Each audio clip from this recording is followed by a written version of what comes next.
আগের দিনগুলাই মেলা বালা আসুন। 20 বছর আগে যখন ছোট আছিলাম না, তখন মেলা বালা আছিলাম। মানুষ মিথ্যা কথা কইতো না, বুঝছুন। এখন মানুষ মিথ্যা কথা অহরহর কয়, সত্য কথা কইতে ভয় পায়, কথা বুঝছুন। এখন মানুষের জিন্দিগি নিয়ম নীতি কেমন জানি উল্টে গেছে গা। মানুষের মাঝে মহব্বত নাই বললেই চলে। কি আমার কথা কি ঠিক আছে? আপনি মিলাই দেখুন। কারণ হচ্ছে হইলো, আগে যেমন মানুষের বাড়িতে মানুষ মেহমান আইতো, দেশ গ্রামের কথা, মেহমান মেহমান কই আমরা।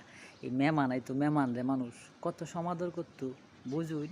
তখন কি একটা আনন্দ আছিল, কি একটা মহব্বত আছিল। এই মহব্বতটা এখন নেই। এখন যদি মেহমান কার বাড়িতে আইয়ে পারে না একবেলা পানি খাওয়াই দিতে, পারে না একবেলা ভাত খাওয়াই দে, বিদায় হয়ে দিতে, মানুষের জানি কেমন মন মিজাজ নীতি ধর্ম কেমন জানি দিন দিন এই মহব্বত এই বুকের থেকে উঠতে গেছে গা। আসলে কথাটা কি ঠিক কইলাম? কারণ আমার কাছে লাগে, আপনার কাছে কেমন লাগে, তাই না?